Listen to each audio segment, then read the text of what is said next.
Digital 410 Media proudly presents the What's the Scuttlebutt podcast with your hosts, Don Abernathy, Jeff Copsetta, and Dennis Blocker.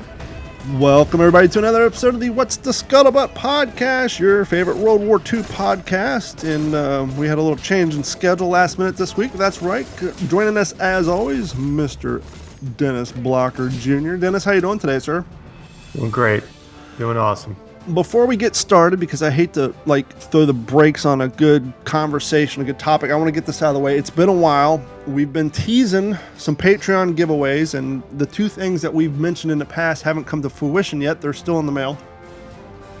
But what has come to fruition is if you go to our websites, any of the websites in the Digital 410 family, you'll see some banner ads on the right-hand side. And those are affiliate banners, so if you want to support what we do, you can click on those banners. For example, we have Cast King on there.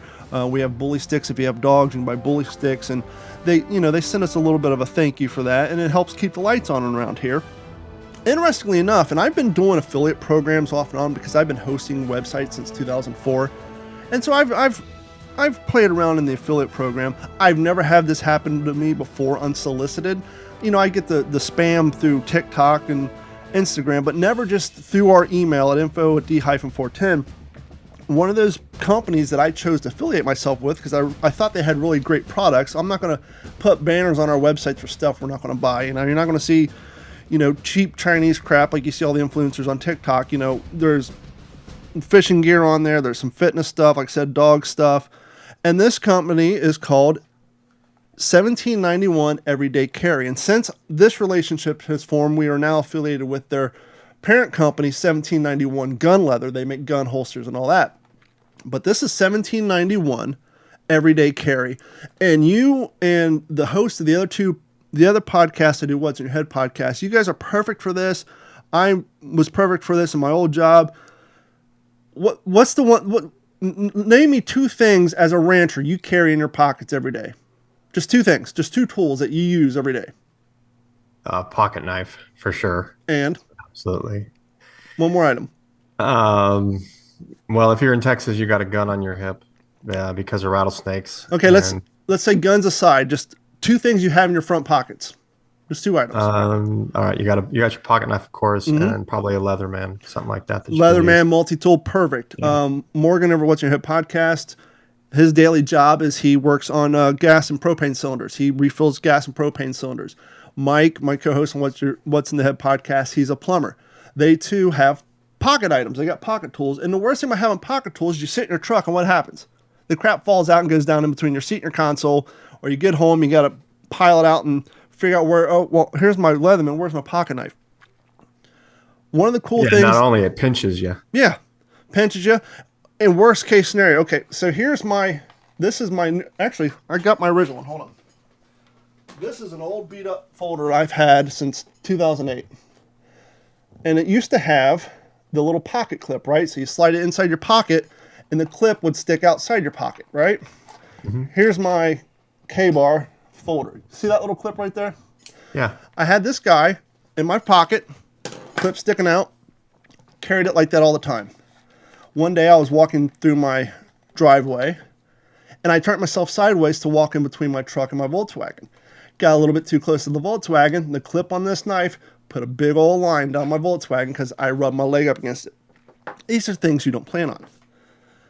Well, the fine people over at 1791 EDC, or Everyday Carry, they create tool holsters, if you will, or everyday carry items to help simplify your life. And one of the ones they sent me is this guy right here. And you can see my everyday carry. I have my Glock 27 magazine in there. I have my pocket knife. And what this works is there's a clip on the back, so your belt runs through this. This is an out of the waistband. You can put your multi-tool in there. It has a little loop in the middle for your flashlight. Whatever tool you want to have. So they sent me two of these to test out. They have this another item. We all have the hard shelf money clips, right? You put in your pocket. They make one that's a leather one. It has the pouch on the front to put your cards and all that, and then on the back you can put other items. It's nice, soft, goes in your pocket, and they got a whole website full of just different ways to carry everyday items. And so they reached out to me and said, "Hey, we want to send you some items to test out. All we asking, in return is you post some pictures on your Facebook page and do some videos, which I have done. They were so satisfied. They said, thank you so much. Is there anything else we can do for you? I said, yes. We're constantly looking for vendors who make quality items that we can give away on our Patreon. They said, no problem. So they sent me a box of stuff. So they sent me another one of those. This is the Everyday this is the Everyday Action Snap Small Flex. Wow. Same color. Value, $49.95. This is real leather, 100% handmade in the United States. These aren't from overseas. These aren't pumped out on a machine. These are handmade. Every one of these are handmade quality. They got the nice box for the hanger. So they sent me one of these. Then they sent me the Easy Slide Pocket, which I don't have one of these to test, but you can kind of see what it is. You can put your multi-tool in there, your Leatherman, a magazine, wherever you want. Goes right through your pocket. Works perfectly in Texas. And then they sent me another one of the pocket wallet guys with a keychain. And you can really see how quality supple this leather is. And so that is sharp. On the back and on the front. It also has a loop for small pocket flashlight, whatever. And so this is going to be the October Patreon giveaway. The whole thing is just a single set to one single winner. Total of over $100 in value right here. So you're going to get these 3 items, over $100 in value. Technically 4 because they do have a genuine leather keychain in there, which actually comes in handy. I know a lot of guys, especially do work, some guys are carabiner guys. On this guy, there's a little loop for carabiner if you're a carabiner guy. And so these things are nice. I know I'm a computer guy. I'm not out in the field, but you know where this works perfect for me? Kayak fishing. When I go kayak fishing, I carry my Glock on me because why? I'm in Florida. What's the 2 biggest concerns in Florida? Alligators and Florida man, right? So I already have a holster for my Glock, but I can't carry an extra magazine or a knife on me. So now when I'm out kayaking, I have this on my side. It's very comfortable. It's waterproof. And I just somehow, moved my mouse. So anyhow, just want to get that out of the way. Thanks to Everyday Carry, $17.91 Everyday Carry. They're going to be the Patreon giveaway for October. I want to give everybody enough time to sign up. You say, Don, well, what do I have to do to sign up? Head over to WTSPWorldWar2.com, click on the Patreon link, sign up, subscribe, choose any one of the 3 plans. We've done this in the past. You just have to be an active paid subscriber. Don't sign. Somehow on our Patreon, we have a free tier, which doesn't give you access to anything. It's just kind of something Patreon put on there to get people interested. You have to be a member of either the $1 a month, the $3 a month, or the $7.50 a month. And as long as you are an active paid subscriber, when we do the giveaway, we're going to just draw a name like we did last time. I think I did one drawing. I think Jeff did a drawing. I think Dennis, you did the drawing last time, did you, or did Jeff? Yes. Yeah, I did it. Yeah, so we've all suffered the pain of pulling a name and risking people getting mad at us because we didn't choose their name. But no worry. If you're, this is a great set, genuine leather. That's awesome. Matches my service boots perfectly. Real quick, just going to put this out there. If you guys follow me on Instagram and you see this photo of me dressed up like it's the 1930s and it says straight out of Hooverville, go listen to What's Your Head podcast. That was a meme I made. It came out of a result of me trying to brainstorm on how to shoot a photo of me with this, with matching my boots and my hat. That's where that meme came from. I looked at the original photo, I'm like, somebody's going to turn this into a meme. And so I made it fun of myself. So if you want to hear where that photo came from, it was a result of a brainstorming photo shoot for one of these. Head over and listen to the last episode of the What's in Your Head podcast. Now that that's out of the way, Dennis has a great idea for tonight's show. So Dennis, take it away. Yeah, it was something that has been coming up a lot here recently in some research that I've been doing on some short stories, this new series of short story books that I'm writing. And it has to do a lot with that folks from that time period, 1938, 39, 40. Some folks thought that their youth were too soft, that they could see the wars in England. A lot of folks knew that we were probably going to end up being involved, and they wondered if the youth today had what it takes. And it was something that our own generation wondered after September 11th. And as a matter of fact, a month after September 11th, on October 24th, 2001, Richard Rothstein in the New York Times published an article, and hindsight gives history its best, young soldiers. He said in 1940, Walter Lippmann wrote that during the previous half century, educators had ceased teaching the Western culture which produced the modern democratic state. In 1941, Robert Hutchins, president of the University of Chicago, worried that young people did not have the literary and historical background to participate in a democracy. Mortimer Adler, the philosopher, complained that schools no longer taught the values upon which American society relied. A resulting moral relativism, he said, rendered youth unable to muster the idealism to fight Hitler. This view was typical. Michael A. Males, a sociologist at the University of California, has reviewed a popular literature from the 1930s and found that teenagers who would later save the nation at war were not considered so great. A book about them published in 1936 was titled The Lost Generation. It said that adolescents suffered from widespread mental illness, and a Harper's Monthly article the same year concluded that young people behaved without thought of social responsibility. In the Oregonian in Portland, Oregon, on February 1st, 1939, this article appeared in the newspaper. Youth of today are sitting back waiting for pennies to fall from heaven, Miss Oleta Schrottke, dramatics advisor for Girl Scouts New York City, asserted Tuesday at the Benson Hotel before the Portland Rotary Club. Blame for this apparent attitude is placed by Miss Schrottke upon the parents who take the position of not wanting their boys and girls to go through what they did. Quote, "We seem to be breeding young people that are pretty soft," the speaker declared. And then the Fort Worth Star-Telegram, August 29th, 1940. The article says, homemakers of Texas public schools heard in a panel discussion Wednesday that young people are too soft physically and mentally and are too afraid of hard work. The homemakers are here for a 4-day conference. Discussion Wednesday considered the need of giving youth more responsibility in the home, more discipline for hard work, and on the need of training to turn youth's hysteria and fear in a national crisis into constructive action. Once again, August 29th, 1940. And then we have Roger W. Babson, noticed economist, and he was actually a Prohibition Party candidate for president, expressed the opinion that the fighting will end with Germany. And mind you, this is August 14th, 1940. He expressed the opinion that the fighting will end with Germany in control of Western Europe, Japan controlling Asia, Great Britain still mistress of the seas, and the United States, quote, left out on a limb unless it reforms its mode of living.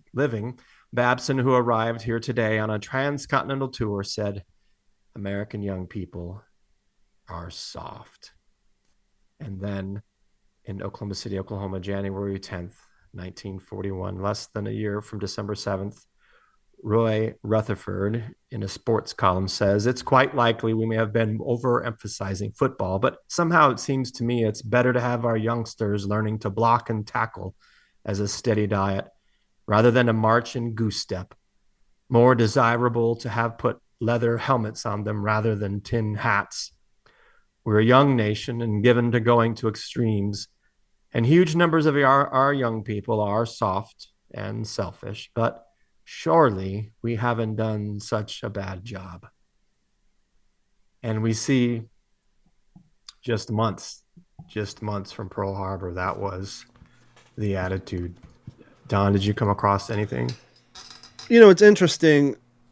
When you're growing up, you hear this from your parents and you're from your grandparents. And then as you get older, you start to find yourself saying these same things. And you're like, well, why is this next generation so bad? Why is they sliding off the rails? But as Dennis points out, if you start looking around, this idea, this concept of generation blaming is as old as society in and of itself. Real quick, here's a quick little grab from an article 2023 from a Nazim Sakib Adult blaming young generations is not a new phenomenon. In fact, it has been going on for centuries. The ancient Greeks and Romans complained about the youth of their time, accusing them of being lazy, disrespectful, and immoral. The medieval and Renaissance writers lamented the decline of education and culture among the young. The Enlightenment thinkers criticized their youngs for being rebellious and radical, and the Victorians era saw the rise of moral panic over the youth's involvement in crime, drugs, and sex.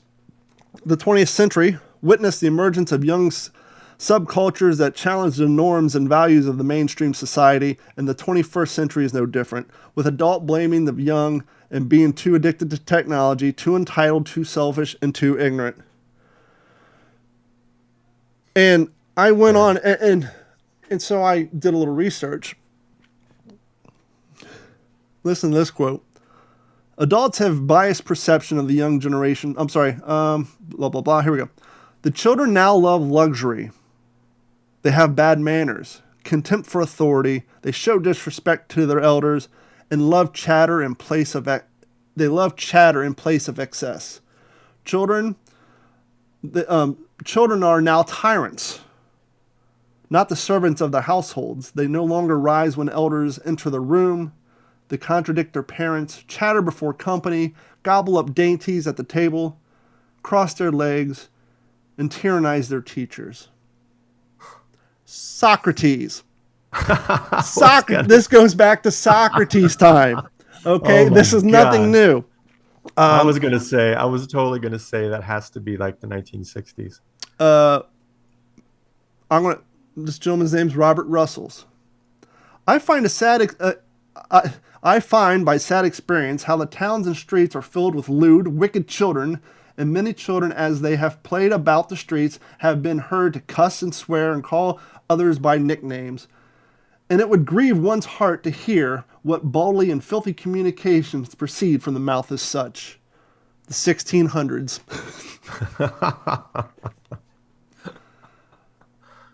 Winter are the manly vigors of athletic appearance for the foregoers flown. Can these be their legitimate heirs? Can these be their legitimate heirs? Surely no. A race of effervescent, self-admiring, emaciated fribbles can never have descended into the direct line from the heroes of poulters and acronauts. Letters in a Town of Country magazine, published in Paris fashion in 1771. Wow. Hence why I struggle to read it, because the translation of the vernacular in 1771 from French to English. The free access to which many young people have romances, novels, plays, has prisoned their mind and corrupt their morals of many of the promising youth. Listen to that again. The free access to which many young people have to romance novels and plays have poisoned the mind and corrupted the morals of many promising youth. What does that sound like now? Video games and social media have destroyed society. That was from the 1800s. So here's a guy, Reverend Enos Hitchcock was complaining in the 1800s about how the youth of their day, having access to plays and romance novels, have completely corrupted the minds of the most promising youth. I want to do a couple more? I'll do a couple more because leading up to your point, I got some going all the way up to the 30s, which means they would be talking about the children who would become fighting for us in the 40s. Let's see. A fearful multitude of untorn savages, boys, with dogs at their heels and other edifices of dissolute habits, girls, who drive coal carts, ride astride upon their horses, drink, swear, fight, smoke, whistle, and care for nobody. The morals of the children are tenfold worse than formerly. Anthony Ashton Cooper, 1900s. No, he's from the 1800s as well. And then I'm going to skip ahead to the 1930s. The bad manners of all parliaments, the general tendency of convents, the general tendency to convene, I've been sick for a week, so bear with me. The general tendency to convene at a rather shady business transaction if the promise to bring in money without work. Jazz, women, painted like prostitutes, the efforts of writers to win popularity by ridiculing. Let's see, and the bad taste shown even by the nobility and old princely families in throwing off every kind of social restraint and time-honored custom of all these go to prove that is now the vulgar mob that gives the tone. That's from the 1930s by Oswald Spengler. In the 1940s, in youth clubs were young people who would not take part in boxing, wrestling, or similar exercises which did not appeal to them. The tough guy for the films made some appeal, but when it comes to something that led to physical strain or risk, they would not take it. So here's somebody in the 1940s.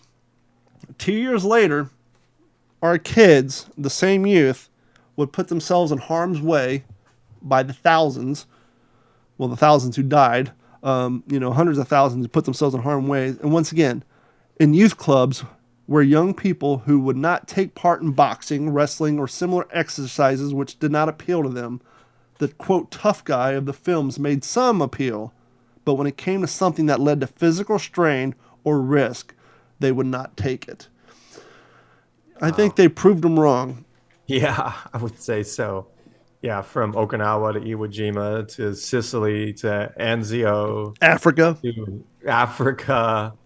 to Adak, Alaska, to the bottom of the ocean, in the air, in the skies. I mean, it goes on and on and on. You take any survivor of a Japanese prison camp and rooted in deep depths of China and ask them, hey, you want to spend 4 years in that Japanese prison camp, or do you want to do 12 rounds of boxing?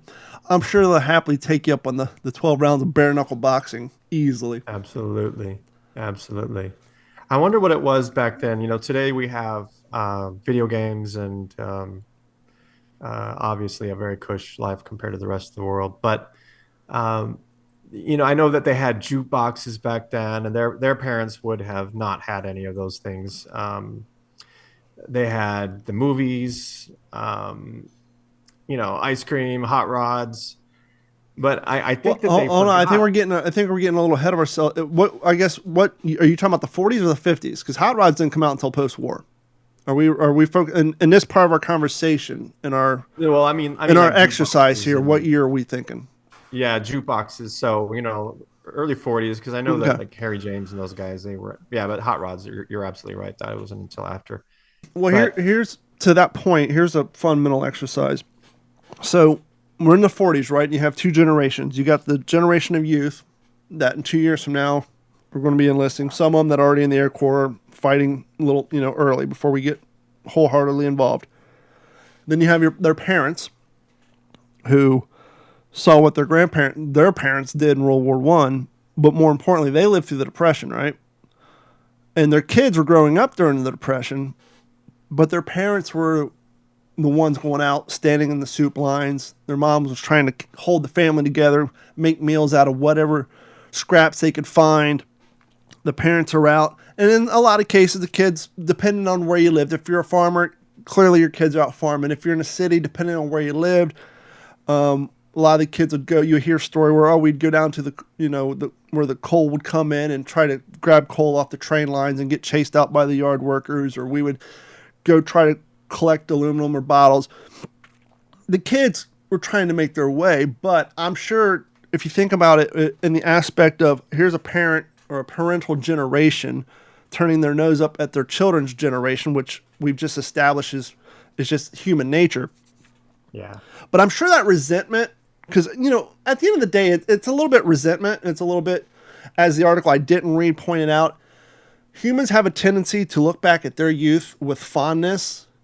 And we have a tendency to, for the most part, it's fashionable now to talk about how horrible your childhood was. But even then, when you're not in that competition to prove to somebody you had a shittier childhood than them, when you're sitting alone in your car, you oftentimes think of the better times, right? Or more importantly, if you're not thinking about your individuality, you're thinking, well, when I grew up in the 90s, we had X, Y, and Z. But you never think about the horrible things that happen. You always look at it through rose-colored lenses. But now let's put that in the 30s and the 40s. I guess to answer your question, what was it? I think for them and that generation, I think part of that resentment was the fact that their parents are struggling to make ends meet. The economy crashed. The dads are out there standing in line at the employment office hoping to get a job doing something, or standing down in the soup kitchen hoping to, get enough soup to bring the kids. And then you just look at the kid, even though your kid's out collecting bottles, you still see them doing these activities with their friends. And you're thinking to yourself, look at us. We're all standing out here trying to raise money to keep our families fed, and these damn kids are just out there playing hoop and stick or whatever it is. And so they're seeing them not, yes, they're hungry too, they're suffering.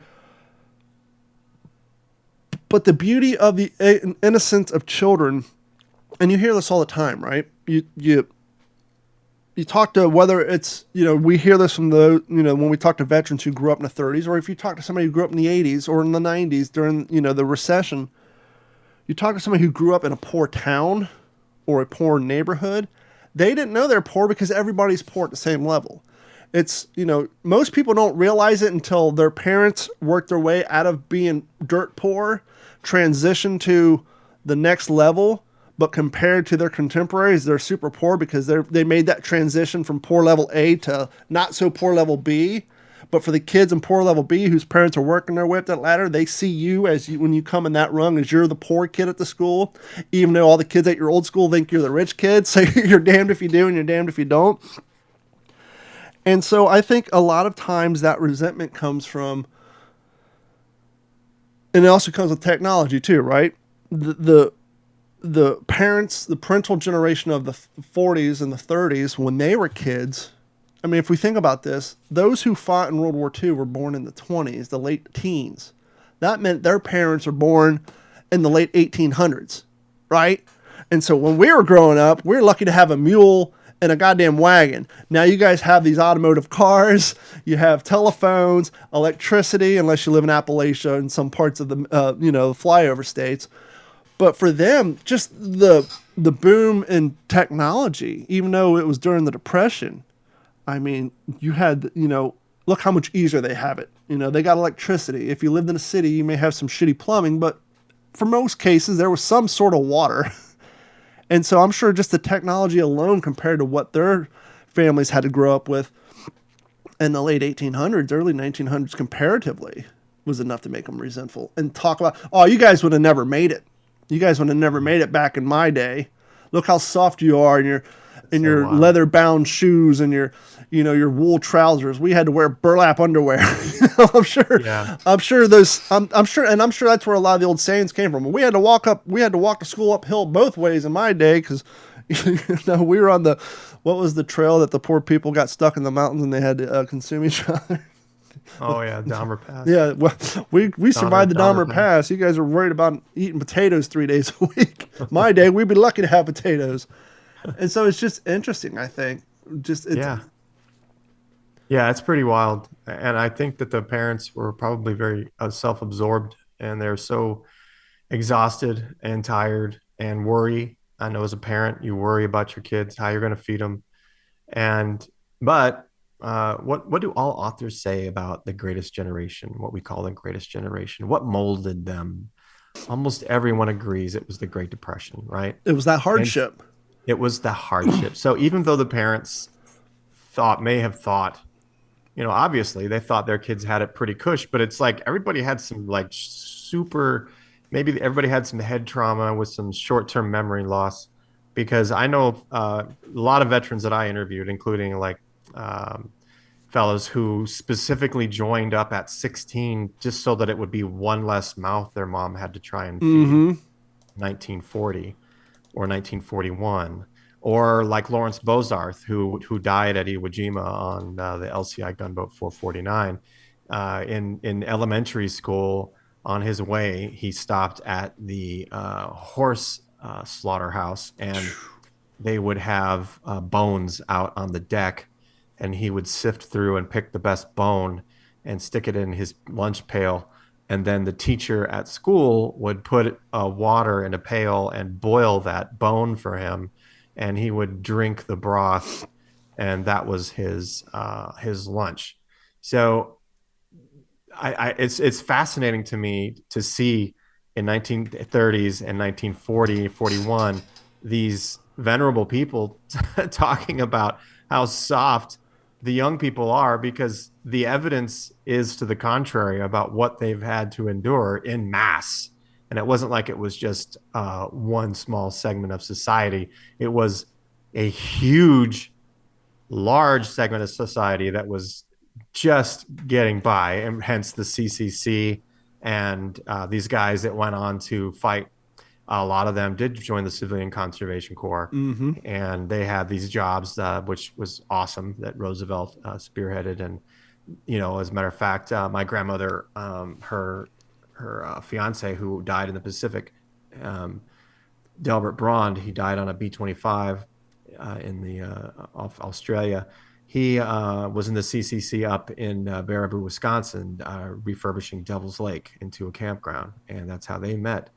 And then he joined the Army Air Corps, obviously. So, it's not like they were out, having a great time, and it is really fascinating to me. Like now, I could see even in the 60s, I could see how the parents would be like, you didn't have it like I did back in the Great Depression. I mean, that's kind of hard to trump that one. Well, if you look at it in the great scale, and for our generation, this is a little easier to comprehend because we were born in the 1900s, as they're lighting the sand TikTok now. But if I was just pointing it out, my grandfather fought in World War II. He was born in 1921. Okay. Let's say his parents had him when he was 20. That meant his dad was born in the 1900s, right? And so if we go back, when you start to look at it that way, and you start looking at, okay, my grandfather lived to be 89, his father lived to be 75. When you start looking at it that way, you realize how young this country actually is. It's like, oh, wow, 5 generations of my family, and we're, and to your point, when you look at it that way, I think what we're seeing now, being the old people yelling about our kids, I think it's kind of showing that you're correct, that every generation preceding us had it harder, right? And so if we go back to, they came over here, 1400, 82, Columbus sailed the ocean blue, 1500s, 1600s. Then we get to more civilized 1700, 1776. But if we look from prior to the founding of this country, it was just strife, cutting your way out, trying to get land, trying to survive, whether it was through illness, ne'er-do-wells, Native Americans, bears, Roanoke Island, the whole whatever. The 3 months coming over here on a ship, hoping that you don't get attacked by pirates, to the founding of our country, multiple wars, World War I, the Great Depression. Every generation's had it harder and harder. And here's another thing that I realized about 3 years ago. Interesting. Yeah. Let's look at our government. Until now, there's a handful of Gulf War veterans in office. But until now, go back 20 years, with the Hillary Clintons, the John McCains, the Bernie Sanders, not John McCain, he don't count, he served. But if you look at the timeline of our politicians from the day we founded this country up until post-Vietnam, just about every single politician served this country in some way, shape, or form, right? From George Washington all the way up to George Bush, to John F. Kennedy, John McCain. Yeah, every president, from even the president. Not even, but the presidents, but not only that, but Congress, Senate, everybody had stake in the game. Everybody was a veteran. Everybody either fought themselves, lost someone who fought. They all felt the harsh pain of war. And then Vietnam came, and then the political machine gave it a bad taste. People got spat on. Gulf War was treated differently, but it wasn't at the same scale as World War I, World War II, Civil War, Revolutionary War. And so over time, more and more newer politicians don't have the military service. There are some but I think we're getting to a point now where percent-wise, we're getting more politicians who haven't had any sort of military background, or if they did, they didn't see combat, versus those who did. And I think you can see that reflection in how things are changing, right?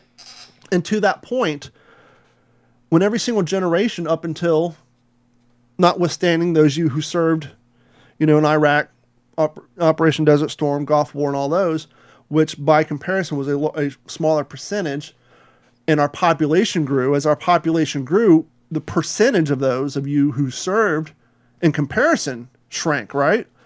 The population of the United States was a hell of a lot smaller than it is now, right? In World War II. And so when you take the amount of men and women who served in World War II based on population, a larger percentage of those people served, and same with World War I, and going back, and even the Vietnam War, we've had a huge population boom. And so when you take the amount of people who still serve today, but compare it to the amount of people who live in this country, that percentage grows smaller and smaller every year. And so as time goes by, and plus with technology, now we got people who can work at home, fewer and fewer people are doing manual labor jobs. More and more people are doing more, as I say here, I'm a Floridian who's sometimes I'll go to the store after work, right? And I'm wearing a sweatshirt, and somebody looks at me and think, why is this, it's 94 degrees outside. Why is this guy wearing a hood sweatshirt? Because I'm somebody who's lucky enough, I'm a Floridian who just moves from one climate controlled environment to the next. I'm in my house, I'm in my car, AC's on. In my car, I'm at work in an office for 8 hours with the thermostat 73. Then I get back in my car, and now I'm at Publix standing in the frozen food section. So I'm lucky enough to be someone who serves from one climate-controlled environment to the next. Hasn't always been that way for the last 18 years. I've been on construction. I did computers, but I ran a lot of Cat 6 wires and a lot of hot attics and worked a lot outside. So I've worked both sides of the spectrum, but to that point, more and more people have gotten to the point where they get to be someone who works in a climate-controlled environment, goes home in a climate-controlled environment, is at home. And so we've gotten softer by proxy, right? And so I think back to the point, and back to what you're kind of pointing out, as our civilization and technology gets better, the hardships get smaller by whole, at least for the civilized societies, and thus we're getting kind of softer.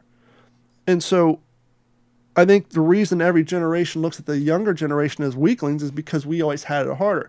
Our parents had it harder than we did because technology wasn't that great. Not everybody had air conditioning in their cars. They had drum brakes. They'd get in car accidents. They'd die. They didn't have crumple zones. They didn't have backup cameras. They didn't have blind spot detectors. When their parents are growing up, they, if they're lucky, they can afford a Model A. And so as time goes by, we had no plumbing. Now you have plumbing, you got phones, electricity. And so, yeah, I think part of that looking down upon the next generation is based on how good we have it comparatively. But the irony in that is, what's the goal of every parent? What's the one thing every parent says? I want to provide for my child the life that I didn't have. And so when we do that, and the child gets to benefit to the life that we never had, then we shit on their generation for it. And that's the irony of it. That's so true. What's interesting is that article that I started off with was published October 24th, 2001. And that was just right after September 11th. Mm-hmm. And there was no Iraq. There was no Afghanistan. It was all, we knew big things were going to happen. We didn't know what it looked like.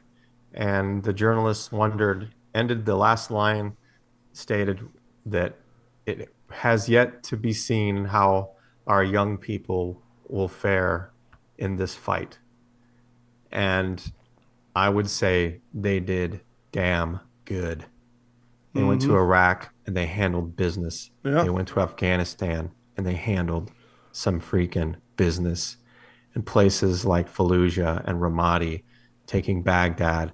I mean, when it comes time, and this is also, I think, what people should take heart in, is that when it comes to crunch time, America always has stepped up. Its young people have stepped up, even though it was in the news and our people are soft, our kids are soft, they're not going to be able to do it. I don't know if we can handle the Nazis. They're goose stepping everywhere while we're playing football and going to sports and watching movies. When it came time, they stepped up. And let's not forget about the DNA of the people that are here and what DNA has to do with it too, like what's deep inside you and your ancestors and those who went. Because let's face it, everybody who's here in America got here hard. their ancestors got here the hard way. Either they came by ship and were one of a few dozen who survived the passage, or they came because they were in slavery and they were just unbelievable depredations and hardships, or they fought in wars. They went, and when they got here, they didn't speak the language. They trekked off my ancestors trekked off into the north woods of Wisconsin and chopped down trees and fought grizzlies and bears, fought bears and wolves, and they hacked a living out of that place. You know what all those people had in common, Don? Courage. An old thing called metal. They had metal, and that seeped into their DNA, which they then passed on for generation to generation. And I think that when things go down, Americans tap into that. And we would be remiss to point out, we talked about the people whose ancestors came here one way, shape, or form, but let's not forget those whose ancestors were already here and then had to fight for what previously belonged to them. Every day. And then were moved over into, the most shitty land areas that the government was willing to give up. There's a few nice places, the majority of them, like the Polar Seminoles, who were, put them down in that shitty swamp area with all the mosquitoes we call Florida. Okay, we're not going to do anything in that land. That place sucks with all the alligators and the giant mosquitoes, so let's, relocate them down there. And so to have your land and your livelihood taken away and then relocated to some of the worst property because no one else can do anything with it, and then told, okay, I know you're not from here. I know you don't know how to survive here, but you better damn well figure it out because this is what we're giving you. Wild. Yeah. But they did. They did. And that's who everybody walking around here in this country, even the folks that, like down here in South Texas, those folks that are trying to get across the border, which if I lived down there, I'd be trying to do as well.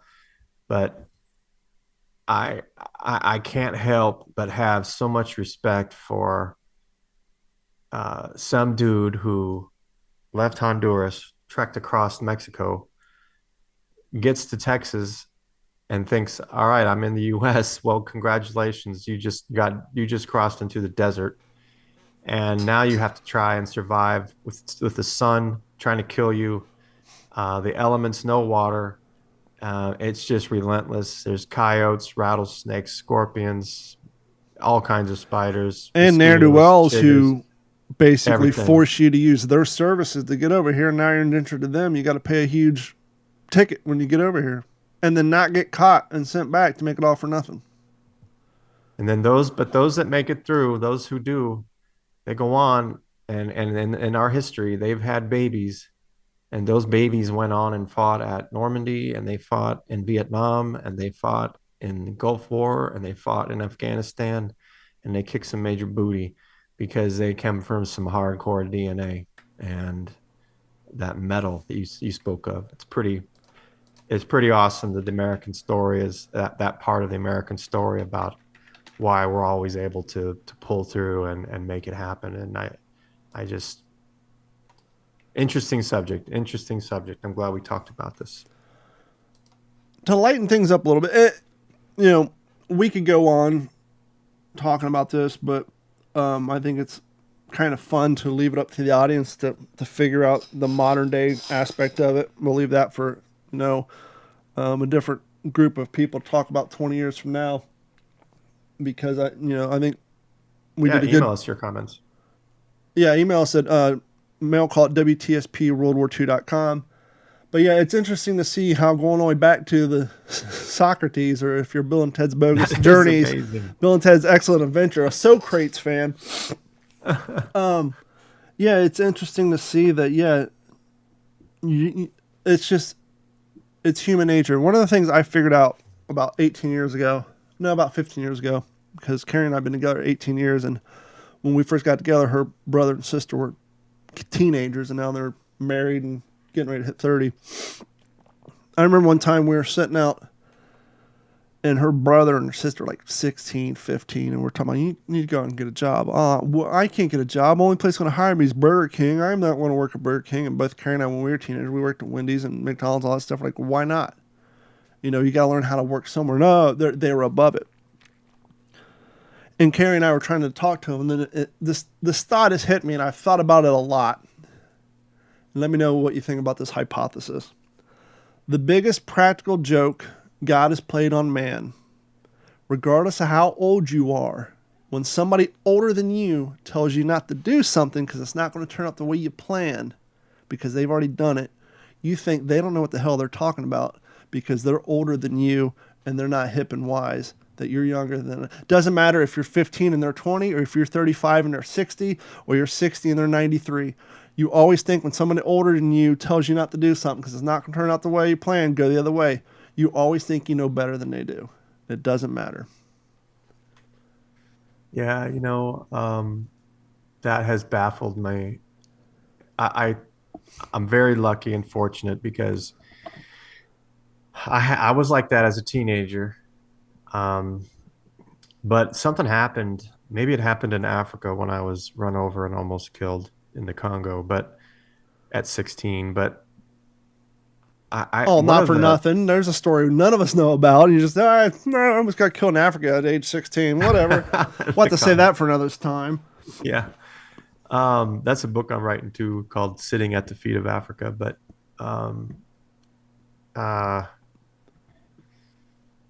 one of the guys, when I went to college, it was a small Christian college, and he is a professor, Dr. Bennell, and he was a family friend of our families for a long time. He knew me when I was a kid. And I really thought I was hot stuff when I was there because everybody knew who my dad was. And so I was already had a name before I got there, and was kind of quote unquote popular. And so I was walking the halls and thinking I was hot stuff, and as a freshman. And Dr. Bennell pulled me in his office, and he asked me he asked for me to list my accomplishments in life at 19. And I couldn't list anything other than surviving Africa. And I hadn't even quite mastered the art of wearing underwear without skid marks even. And see, the secret is you wear them inside out, outside in, frontwards, and then backwards. You can get, 4 areas of skid marks. And then you so his point to me was, why are you so prideful?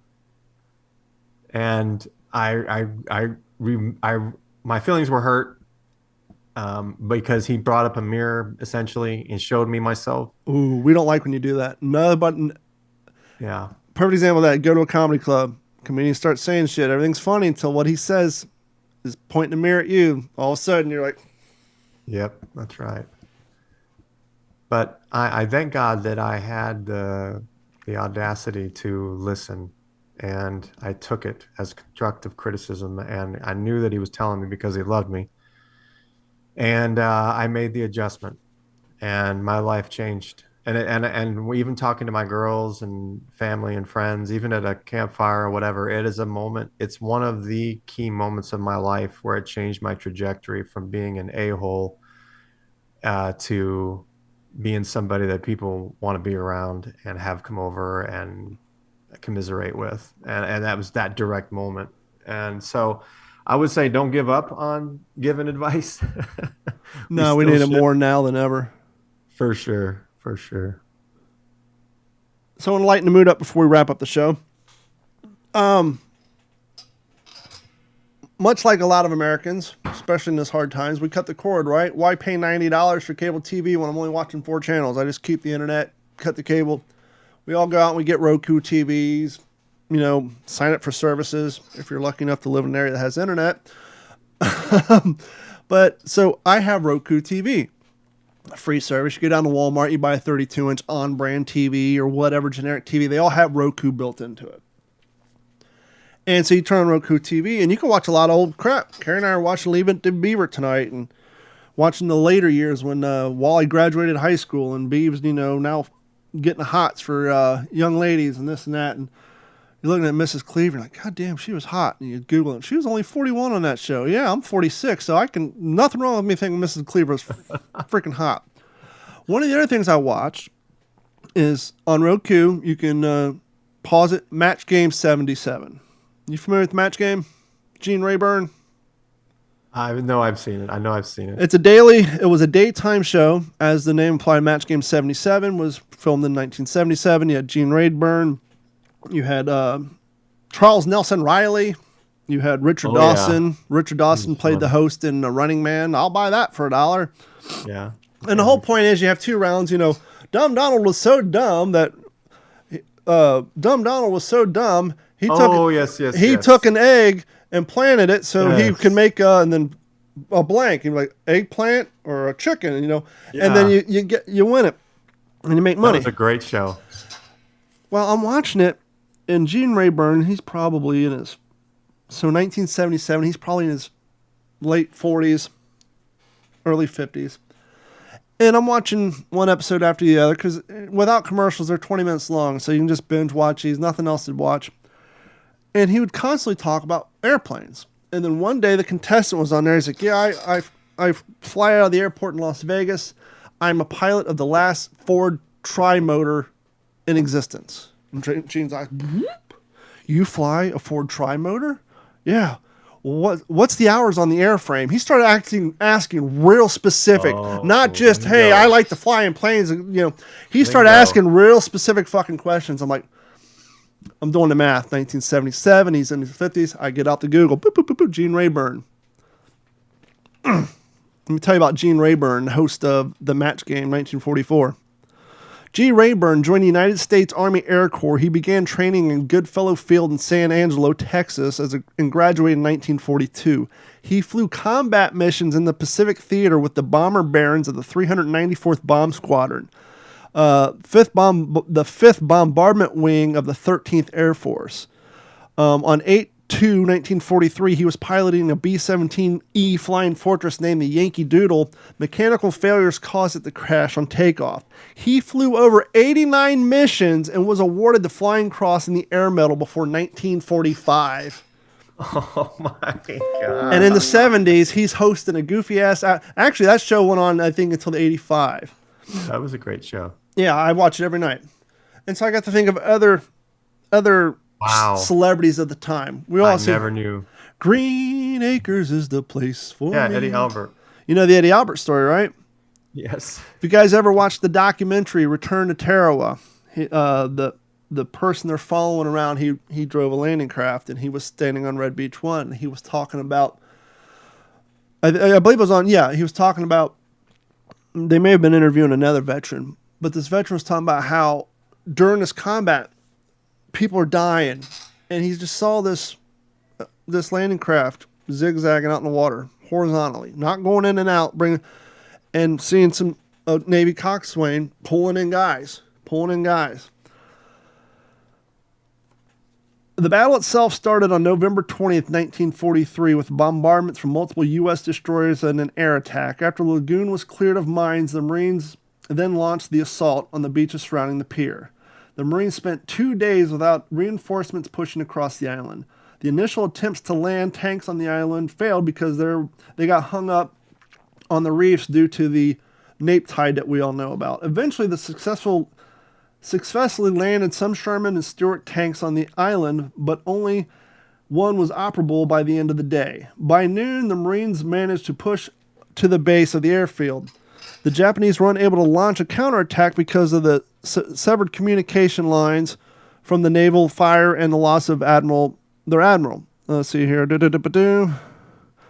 After Eddie Albert joined the Navy, I'm trying to get to the point.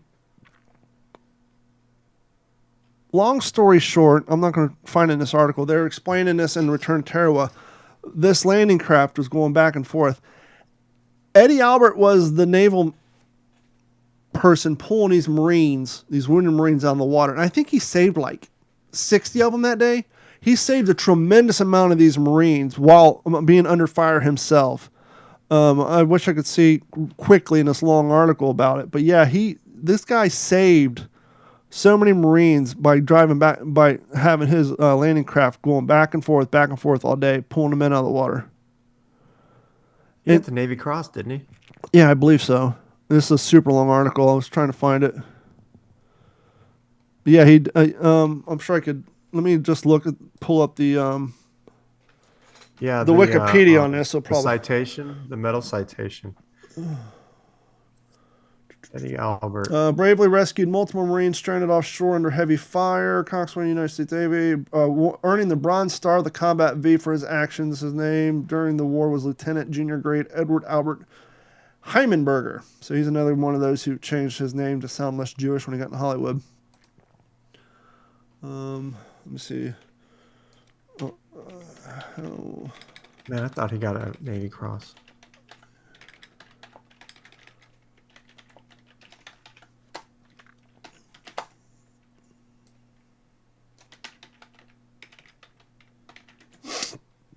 '47. He was awarded the Bronze Star of the Combat V for his actions during the invasion of Tarawa in November 1943 as a coxswain of U.S. Navy landing craft. He rescued 47 Marines who were stranded offshore and survived and supervised the rescue of 30 other. So that's a tremendous amount of lives that he helped save. Goodness gracious. And it's to me, it's always interesting when I watch these older shows.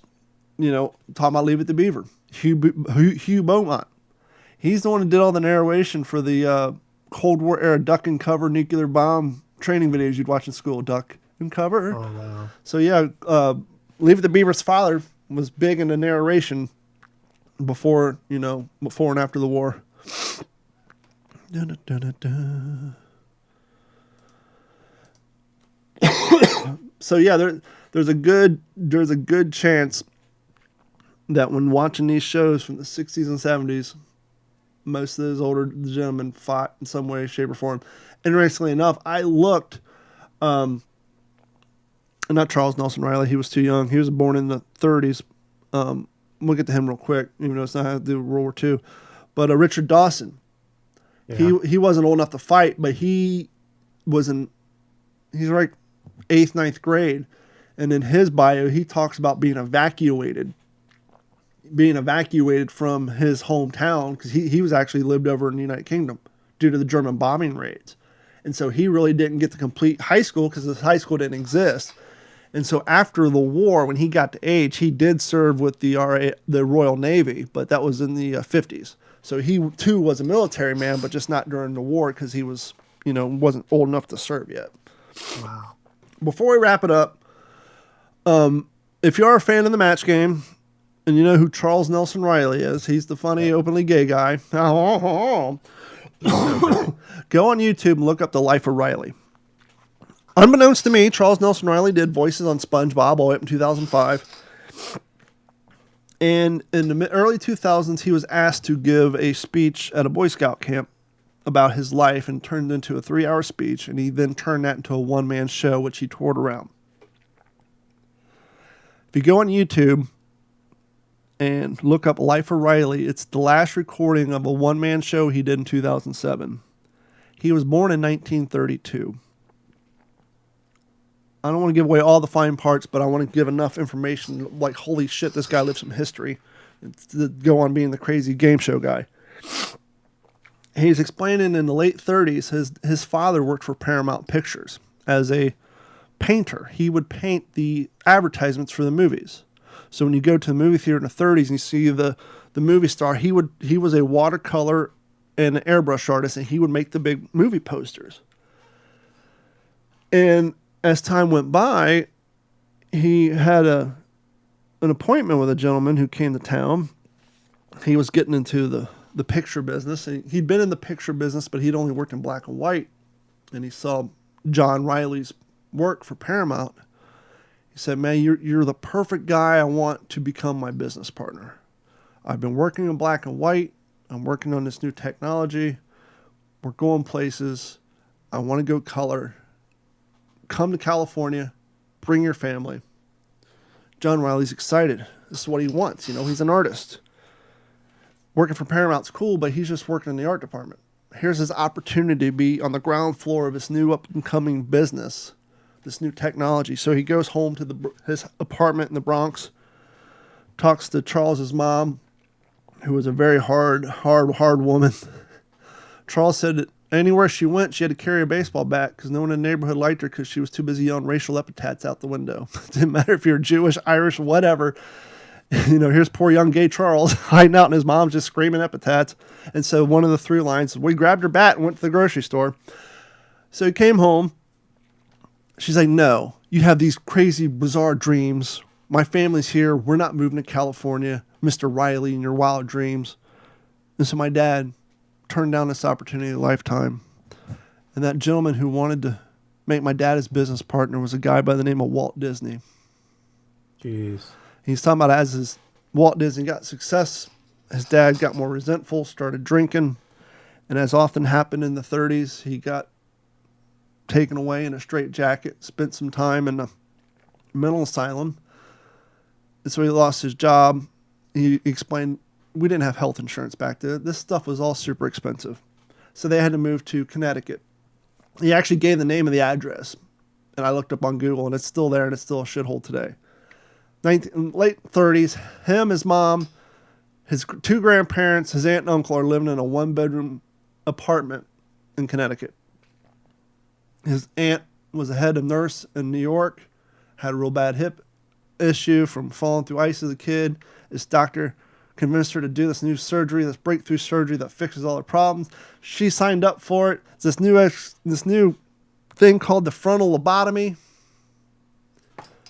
It failed. All her hair fell out, and she just sat in the room smoking Lucky Strikes for the rest of her days. And he joked, humor comes from drama. His joke was, here I am, this funny little sensitive boy, joking around about being gay, in Connecticut in the 30s. And I was considered the oddball, even though I went home and sat between my lobotomized aunt and my comatose father for dinner. Wow. And then he talks about how him and his friend Randolph got free tickets for doing some advertisement for the Barnum and Bailey circus. And his mom didn't want him to go because they were going to go with their father later that night, but he got tickets, and him and his buddy went. And he said, we got up to the bleachers and the tent caught on fire. I'm like, what? This sounds too good. Pause. Get out the Google. Connecticut, Barnum and Bailey brother fire. 169 people died. Hit play. He pulls out the news. He was there as a kid at the Barnum and Bailey. And so he just goes on this play of all just the life, the tragedy, the horrors that this guy went through growing up in 1932, having to sit down with the head of NBC who told him that queers will never be on TV, and then knowing by 1970s, the dude's on every damn game show. He said, it's a bad habit, but I got to the point in the 70s and 80s where I'd get out the TV guide and see how many times I would appear on TV. So, I'm going to be on TV 5 times on Wednesday. Next, in March, I'm going to be on TV 25 times. He said, it got to the point where he said, I went from being told I'd never be on TV because I'm queer to who do I got to fuck not to be on TV? And that's where he ended the joke. But it's a great, there's so much more there. So if you guys ever had any, interest in Charles Nelson Riley, thought he was funny, thought, here's a pioneer to be openly gay, to work his way on TV in the 60s and 70s. The guy's hilarious. Go watch that. It's on YouTube. It's called Life of Riley. Just the history he saw, the people he knew. He was talking about going to his acting classes. Here we are Tuesday at this 9 o'clock class, and he listed all these people you would know, including Ben Stiller's father. And he read off this list. He's like, all these people, these Academy Award winners, these Oscar nominees, one thing we all had in common is we couldn't act for shit. He said, and I know I was there. So it's just amazing. You hear so much, even if you're not a Charles Nelson Riley fan, but you're a friend of Hollywood and production and just history. The man was born in 1932 and died in 2007. You want to talk about seeing history. 1932 to 2008. He was doing voices on SpongeBob before he died. So you want to talk about somebody who saw some history and lived some hardship and found success. I strongly recommend that. Yeah, I'm going to check it out. And I think that's going to wrap it up for this episode of the What's in Your Head podcast. Thank you guys so much. Just a quick reminder, head over to WTSPWorldWar2.com. Click on the Patreon link, sign up, subscribe, get your name entered in to win the $17.91 everyday carry. And, it's a great package, value of over $100. And all you got to do is sign up, subscribe. It costs you $1 a month. But that $1 a month goes a long way to contribute to what we do here. And if you haven't done so yet, head over to youtube.com, look for D410 Media. We've been slowly adding more videos. We've been taking the videos of the podcast, actually adding some cut scenes, like when we had Scott Gibson on for What's in Your Head podcast. We've had Scott on the What's the Scuttlebutt podcast talking about the Pacific and all that, but I had him come on What's in Your Head and we talked about his other movie career. Did you know that Scott Gibson has played, with the exception of the Coast Guard, every single military role? He was in the made-for-TV movie, oh crap, Don. Trial of Nuremberg. He was in Nuremberg Trial as an Army private. Yeah. He played a Navy private in Anybody's Son, a made-for-TV movie based on a true story. He gave Goering the Yep. sign. So he played a Marine in the Pacific. He played a Navy, a sailor in Anyone's Son. He played a soldier in Nuremberg, and I think he played a soldier in another movie. But he talks about his first time working with Gregory Hines, and so that you can see that where I take, when he's talking on What's in Your Head, I take movie clips of him in Nuremberg and in him in Anybody's Son. And so you can actually see a young Scott Gibson transition. And we're doing that more and more. So when we have people on here, it takes a little while to edit these videos, but they will come out. And a lot of those we're making Patreon exclusive or Patreon early access, where I'll put it up on Patreon first. You can see the full version before anybody else, or some of them are just Patreon exclusive. So you can see that on Patreon, but go like and subscribe. Go to youtube.com, look for D410 Media. All the podcasts are on there, fishing content, and much, much more. Thank you guys so much. I've been sick for a week. I'm already losing my voice. And so we will talk to you all next week. This has been a Digital 410 production.